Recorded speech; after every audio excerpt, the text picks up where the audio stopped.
ನಮ್ಮ ಜೊತೆಗೆ ನನ್ನ ಕೊಲೀಗ ಪ್ರಶಾಂತ್ ನಾತು ನೇರ ಸಂಪರ್ಕದಲ್ಲಿದ್ದಾರೆ.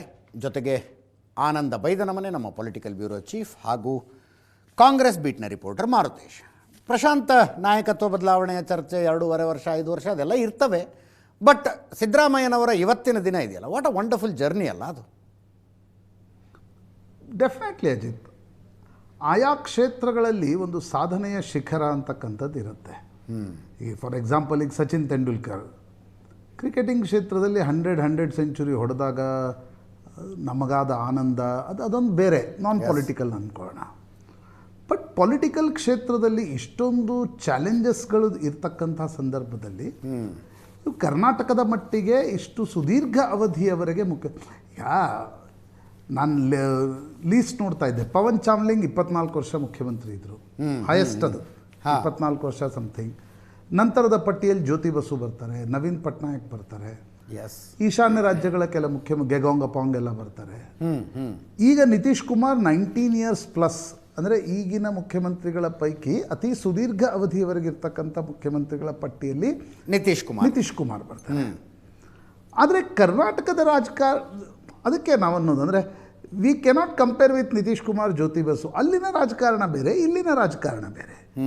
ಕರ್ನಾಟಕದ ರಾಜಕಾರಣದ ಒಂದು ಹಾಲ್ಮಾರ್ಕ್ ಏನು ಅಂತಂದರೆ, ನಿಮಗೆ ಇಲ್ಲಿ 5 ವರ್ಷ ಬಂದ ರಾಜಕೀಯ ಪಕ್ಷ ಹೌದು ರಿಪೀಟ್ ಆಗಲ್ಲ. ಈಗ 83, 85ರಲ್ಲಿ ರಾಮಕೃಷ್ಣ ಹೆಗಡೆ ಸಂದರ್ಭದಲ್ಲಾಯಿತು, 72, 78ರಲ್ಲಿ ದೇವರಾಜ ಅರಸು ಸಂದರ್ಭದಲ್ಲಿ ಆಗಿದ್ದು ಬಿಟ್ಟರೆ ಇಲ್ಲಿ ಅದೇ ಆಡಳಿತ ಪಕ್ಷವನ್ನು ಜನರು ಚಾಯ್ಸ್ ಮಾಡಲ್ಲ. ಅಂಥ ಪರಿಸ್ಥಿತಿಯಲ್ಲಿ ಇಷ್ಟು ಸುದೀರ್ಘ ಅವಧಿಯವರೆಗೆ ಮುಖ್ಯಮಂತ್ರಿಯಾಗಿರ್ತಕ್ಕಂಥದ್ದು ನಿಶ್ಚಿತವಾಗಿ ಅದರಲ್ಲಿ ಸಿದ್ದರಾಮಯ್ಯನವರ ಅಂದರೆ ಜನಪ್ರಿಯತೆಯನ್ನು ಆ ಮಟ್ಟಕ್ಕೆ ಕಾಯ್ದುಕೊಳ್ಳೋದಿದೆ ಅಲ್ಲ. ಹೌದು. ಹಿಂದಿಯಲ್ಲಿ ಏನೋ ಒಂದು ಶೇರ್ ಇದೆ ಅಜಿತ್, ಮುಕಮ್ಮಲ್ ಪರ್ ಪಹುಂಚನಾ ಏಕ್ ಆಸಾನ್ ಹೈ, ಮುಕಮ್ಮಲ್ ಪರ್ ಜ್ಯಾದಾ ದಿನ ಖಡೇ ರಹನಾ ಮುಷ್ಕಿಲ್.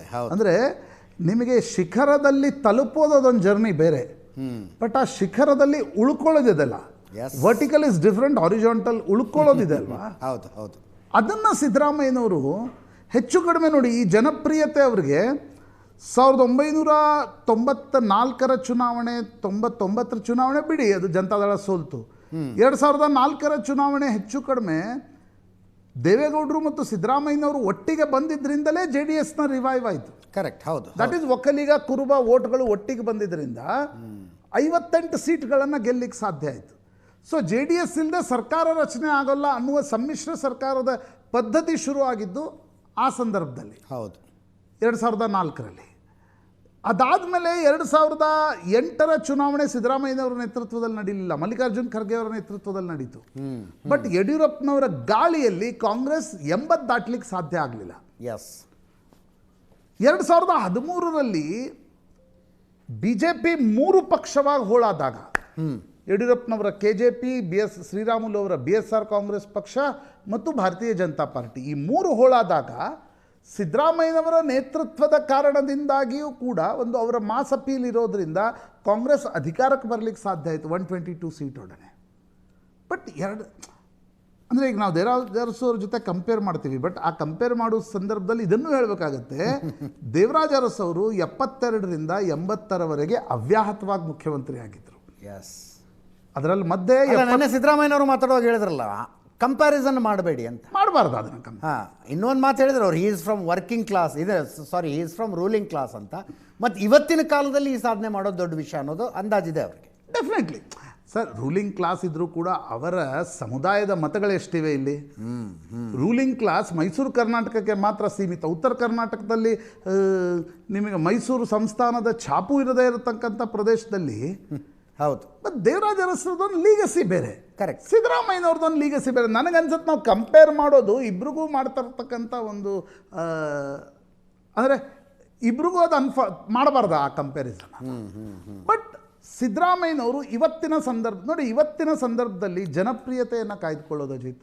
ಹೌದು. ಸತತ ಅಧಿಕಾರದಲ್ಲಿದ್ದು ಕೂಡ ಕಳಂಕ ಇಲ್ಲದೆ ಅಧಿಕಾರವನ್ನು ನಡೆಸೋದು, ಬಾರಿಂಗ್ ಮೂಡ, ವೈಯಕ್ತಿಕವಾಗಿರ್ತಕ್ಕಂಥ ಮೂಡ ಕೂಡ ನಿಮ್ಗೆ ಒಂದು ಬೆನಿಫಿಟ್ ಆಫ್ ಡೌಟ್ ಇರ್ತಕ್ಕಂಥದ್ದು. ಅವ್ರದ್ದು ಭೂಮಿ ಇತ್ತು, ಆಮೇಲೆ ಅದರಲ್ಲಿ ಸಿದ್ದರಾಮಯ್ಯನವರು ನೇರವಾಗಿದ್ದರೆ ಅವರ ಕುಟುಂಬದ ಕೆಲವರು ಅದು ಬಿಡಿ, ಅದೊಂದು ಬೇರೆ ಚರ್ಚೆಯ ವಿಷಯ. ಬಟ್ ಒಂದು ಕಳಂಕರಹಿತವಾಗಿ ಅಲ್ಲಿರ್ತಕ್ಕಂಥದ್ದು.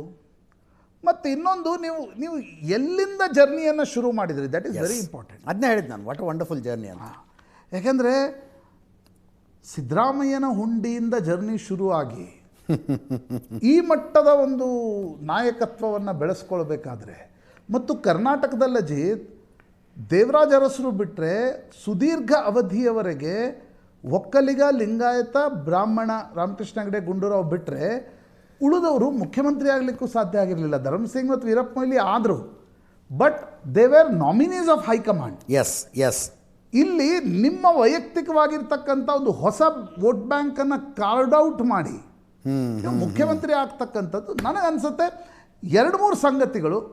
ಒಂದು, ನೀವು ಆ ರೀತಿಯಾಗಿರ್ತಕ್ಕಂಥ ಇವತ್ತಿನ ರಾಜಕಾರಣದ ಸಂದರ್ಭದಲ್ಲಿ ನಾವೆಲ್ಲ ಏನು ನೋಡ್ತೀವಲ್ವ, ಅದಕ್ಕೆ ಹೋಲಿಸಿದ್ರೆ ಸಿದ್ದರಾಮಯ್ಯನವರು ಒಂದು ರೀತಿ ಓಲ್ಡ್ ಸ್ಕೂಲ್ ಪೊಲಿಟಿಷಿಯನ್. ಹೌದು ಹೌದು. ಒಂದು ರೀತಿ ನನಗನ್ಸುತ್ತೆ ಇವೆಲ್ಲ ಪಳೆಯುಳಿಕೆಗಳು ಅಜಿತ್. ದೇವೇಗೌಡರು, ಸಿದ್ದರಾಮಯ್ಯನವರು ಈ ರೀತಿ ರಾಜಕಾರಣಿಗಳು ಮತ್ತೆ ನಮ್ಗೆ ಸಿಗಲ್ಲ. ಹೌದು ಹೌದು. ಈ ರೀತಿ ನಿಮಗೆ ಅಂದರೆ ನಾನು ಫೀಲ್ ಮಾಡ್ತಿದ್ದೀನಿ ಇವತ್ತು. ನಿಮಗೆ 1-1.5 ಗಂಟೆ ನಿರರ್ಗಳವಾಗಿ ಪುಸ್ತಕ ಇಲ್ಲದೆ, ಪೇಪರ್ ಇಲ್ಲದೆ, ಅಧಿಕಾರಿಗಳ ಬಲ ಇಲ್ಲದೆ, ನಿರರ್ಗಳವಾಗಿ ಪತ್ರಕರ್ತರ ಜೊತೆ ಹರಟೆ ಹೊಡೆಯಬಲ್ಲ, ಮಾಹಿತಿ ಕೊಡಬಲ್ಲ ರಾಜಕಾರಣಿಗಳಿಲ್ಲ. ನನಗೆ ಇನ್ನೂ ಚೆನ್ನಾಗಿ ನೆನಪಿದೆ ಸಿದ್ದರಾಮಯ್ಯನವ್ರು. ನನ್ನ ಫಸ್ಟ್ ಮೆಮರಿ ಇರ್ತಕ್ಕಂಥದ್ದೇನು ಅಂದರೆ, ಕಾವೇರಿಯ ಗಲಾಟೆ ನಡೀತಾ ಇತ್ತು. ಈ ವಾಸ್ ಚೀಫ್ ಮಿನಿಸ್ಟರ್. ಹೌದು ಹೌದು ಹೌದು. ಬಿಡಿ, ನಮಗೆ ಫಾಲಿನ್ ನಾರಿಮನ್ನು, ಮೋಹನ್ ಕಾತರ್ಕಿ, ಬ್ರಿಜೇಶ್ ಕಾಳಪ್ಪ ಇವರೆಲ್ಲರೂ ವಕೀಲರಿದ್ದರು. ಇರಿಗೇಷನ್ ಡಿಪಾರ್ಟ್ಮೆಂಟ್ನ ಅಧಿಕಾರಿಗಳ ಎಕ್ಸಸ್ ಇತ್ತು. ಬಟ್ ಒಬ್ಬ ಮುಖ್ಯಮಂತ್ರಿಗೆ ನಾನು ಇಷ್ಟಪಟ್ಟಿದ್ದೇನು ಅಂತಂದರೆ, ಅವ್ರಿಗೆ ಹೇಮಾವತಿ, ಕಬಿನಿ, ಹಾರಂಗಿ, KRS ಎಷ್ಟು ನೀರಿದೆ, ಎಷ್ಟು TMC ನೀರು ದಿನಂಪ್ರತಿ ಇದೆ ಅನ್ನೋದು ಅವ್ರಿಗೆ ಬೆರಳು ತುದಿ ಮೇಲಿತ್ತು. ಎಸ್. ಆಮೇಲೆ ಅವರು ನಾನು 2-3 ಕ್ವಾಲಿಟಿಗಳನ್ನು ನಾನು ಇಷ್ಟಪಟ್ಟಿದ್ದು ಹೇಳ್ತೀನಿ. ಅಧಿಕಾರಿಗಳ ಮೀಟಿಂಗ್ ತೆಗೆದುಕೊಳ್ಳುವಾಗ ಅಜಿತ್, ನೀವು ಯಡಿಯೂರಪ್ಪ, ದೇವೇಗೌಡ ಮತ್ತು ಸಿದ್ದರಾಮಯ್ಯ 3 ಮಂದಿ ಇರತಕ್ಕಂಥ ಕ್ವಾಲಿಟಿ ಏನು ಅಂತಂದರೆ, ಅಧಿಕಾರಿಗಳು ಗಡಗಡಗಡ ನಡಗೋರು. ಗಡಗಡ ನಡಗಿಸೋದು ರಾಜಕಾರಣ ಅಂತ ನಾನು ಹೇಳ್ತಾ ಇಲ್ಲ, ಬಟ್ ಆ ಅಥಾರಿಟಿಯನ್ನು ಎಸ್ಟಾಬ್ಲಿಷ್ ಮಾಡೋದಿದೆ ಅಲ್ವ, it's not so easy. Correct correct.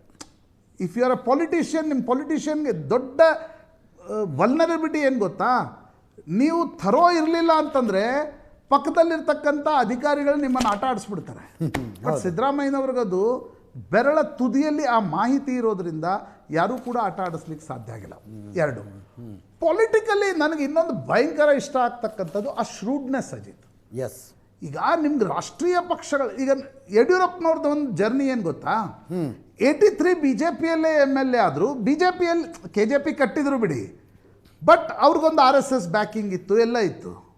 ಸಿದ್ದರಾಮಯ್ಯನವರು ಜನತಾದಳದಿಂದ ಬಂದವರು, ಆದರೆ ಕಾಂಗ್ರೆಸ್ನಲ್ಲಿ ಆ ಇನ್ಎವಿಟಬಿಲಿಟಿ ಕ್ರಿಯೇಟ್ ಮಾಡೋದಿದೆ ಅಲ್ವಾ.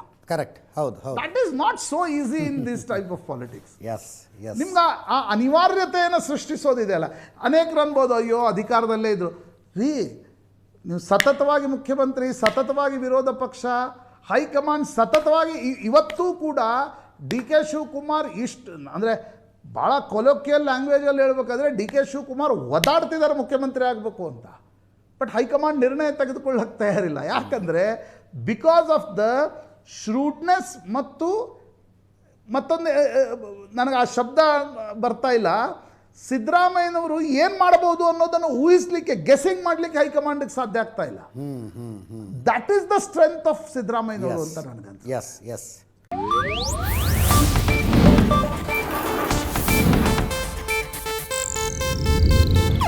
ಇದು ಏಷ್ಯಾನೆಟ್ ನ್ಯೂಸ್ ನೆಟ್ವರ್ಕ್ ಪ್ರಸ್ತುತಿ.